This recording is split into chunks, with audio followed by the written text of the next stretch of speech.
आप सब ने दीपावली पे पटाखे तो चलाए होंगे। पटाखे चलाने में एक धोखा हमेशा होता है कि जब आप किसी बड़े से बम को चालू करके मतलब लाइट जला करके फोड़ने की कोशिश करते हैं, कुछ देर बाद वो बुझ सा जाता है। हम लोग सब बोलने लगते हैं कि ये तो बम फुस हो गया, अब शायद ये नहीं फूटेगा।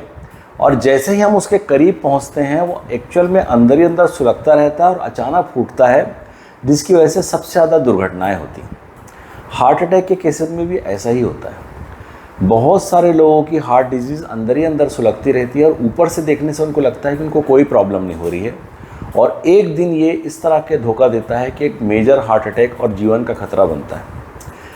मेरे बहुत सारे पेशेंट ऐसे हैं, मैं एक आध एग्जांपल लेता हूँ, लेकिन वो ऐसे बहुत सारे पेशेंट हैं कि वो जैसे मेरे पास आकर के उनको हार्ट अटैक हुआ, मैंने उनका एंजियोप्लास्टी किया और एक और वेसल थी जिसमें ब्लॉकेज था।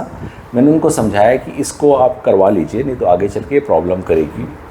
वो वापस चले जाते हैं। फिर उसके बाद उनको लगता है, जब उनको ठीक लगता है, वही वाला एपिसोड जबकि बम अंदर से सुलगता रहता है लेकिन वो कोई आवाज़ नहीं करता या कोई नुकसान नहीं पहुंचाता। उस बीच में उनको लगता है कि कुछ भी नहीं हो रहा है, डॉक्टर साहब ऐसे ही बोल रहे थे, और वो कई बार दवा तक भी बंद कर देते हैं।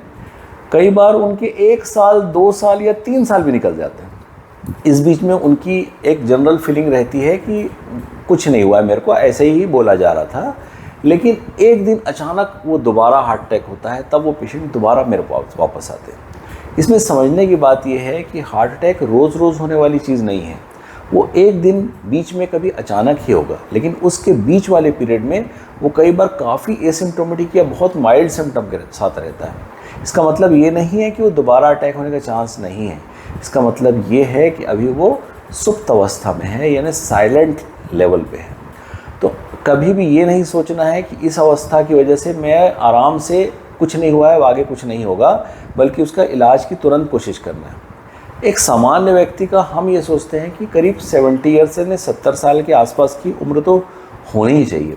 अगर कोई 45 या 50 की एज में 2-3 साल एसिम्प्टोमेटिक निकल जाए, तो इसका मतलब उसने अपने बिना मेडिसिन के और बिना किसी ऑपरेशन के 3 ही साल निकाले। लेकिन वो व्यक्ति 3 साल जीने के लिए नहीं बना था, उसको कम से कम अगले 15-20 साल और जीना था।